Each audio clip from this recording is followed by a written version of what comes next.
Okay.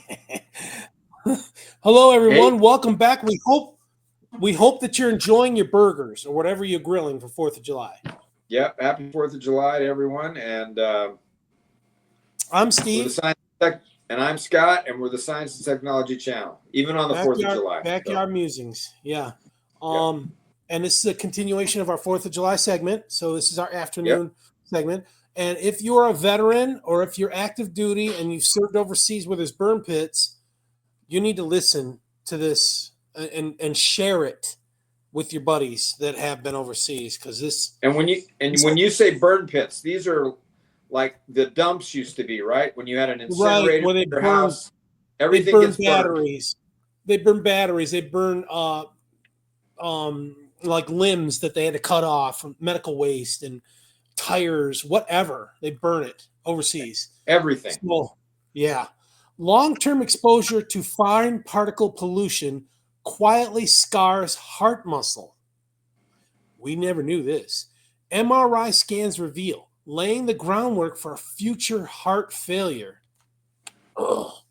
Canadian researchers, found even safe levels of PM 2.5 boosted myocardial fibrosis in both healthy volunteers and cardiomyopathy patients, especially women, smokers, and people with hypertension. And I'm just going to add in there, people who've been exposed to burn pits.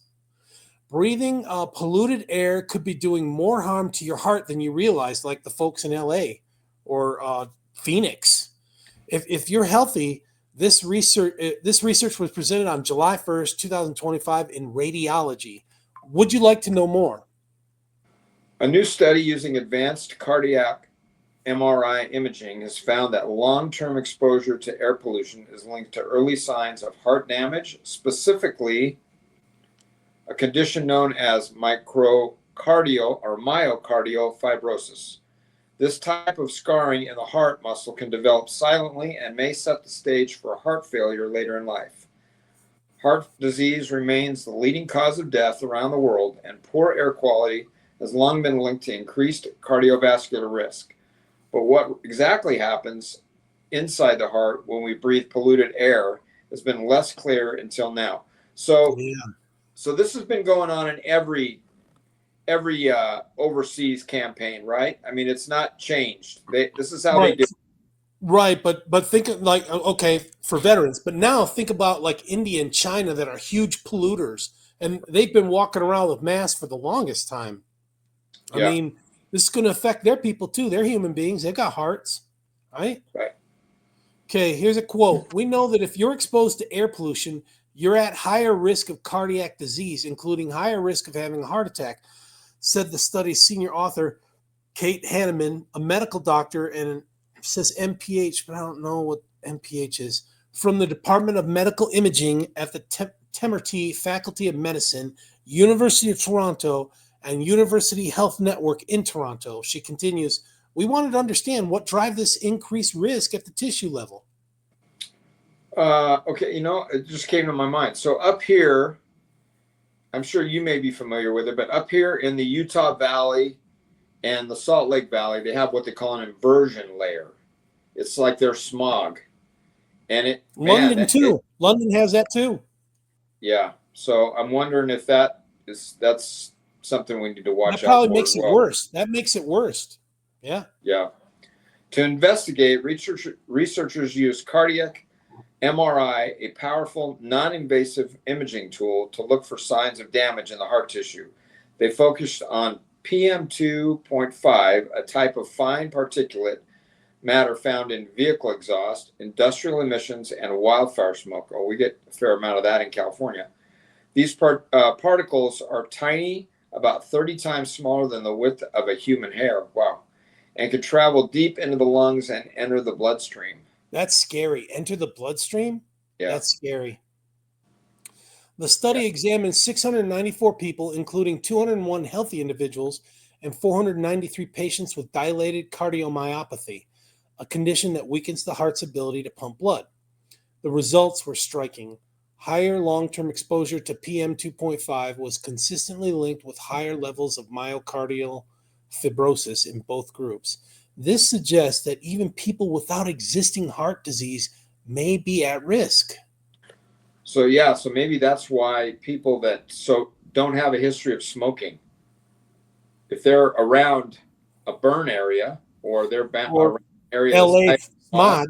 Yeah. yeah, their chances of getting Phoenix this are smog. bad. Yeah. Yeah. Notably, the strongest effects were seen in women, smokers, and people with high blood pressure, groups that may be especially vulnerable to pollution's impact on the heart. The study adds to growing evidence that air pollution is a cardiovascular risk factor contributing to residual risk not accounted for by conventional clinical predictors such as smoking or hypertension. Quote, even modest increases in air pollution levels appear to have measurable effects on the heart, Dr. Hanneman said. Our study suggests that air quality may play a significant role in changes to heart structure, potentially setting the stage for future cardiovascular disease. Knowing a patient's long-term air pollution exposure history could help refine heart disease risk assessment and address the health inequities that air pollution contributes to both in level of exposure and effect. For instance, Dr. Hanneman said if an individual works outside in an area with poor air quality, healthcare providers could incorporate that exposure history into heart disease risk assessment. See, I mean, I haven't gone in for a lot of physicals, but they never ask you that. Are you No, ever asked, hey, what are your working conditions? Do you work in a no. plant, or do you work, unless you're being examined by a Yeah. company doctor? A heart specialist Yeah, might ask that. yeah. Maybe. I don't know. Haven't had to go to one of those yet. This is So, cutting edge research that they've done with MRIs. I mean, it's cutting edge. yeah. The air pollution exposure levels of the patients in the study were below many of the global air quality guidelines, reinforcing that there are no safe exposure limits. Quote, public health measures are needed to further reduce the long-term air pollution exposure, Dr. Hanneman said. There have been improvements in air quality over the past decade, both in Canada and the United States, but we still have a long way to go. Well, and like you were saying, there's a lot of countries that aren't playing the game, right? Yeah. They're cheating or doing whatever they want to. So, and where does that air go? Where does that air go? I don't. You So, got me. I wonder if someone took a look at the heart attack deaths in China and India and made a correlation. That's the next AI thing to do that. yeah, and then again, and then you got to take into consideration Pakistan or Taiwan, or wherever the other countries are that are borderline. So, in addition to eliminating the links between air pollution and myocardial fibrosis, the study highlights the important role that radiologists will play in research and clinical developments going forward. Quote, medical imaging can be used as a tool to understand environmental effects on a patient's health, according to Dr. Hanneman. As radiologists, we have a tremendous opportunity to use imaging to identify and quantify some of the health effects of environmental exposures in various organ systems. Yeah, you never think about getting an MRE to see how your body's going. I mean, you have to have something wrong with your body to do that. Yeah. So, and yeah, are they finding this stuff out when they're doing an autopsy that your organs are shot, or are they able to figure it out? So my brother died when he was 30 from a heart arrhythmia, and during the autopsy, they found scars on his heart, and so they said that was probably heart attacks, but maybe it was pollution, maybe secondhand smoke. My parents smoked.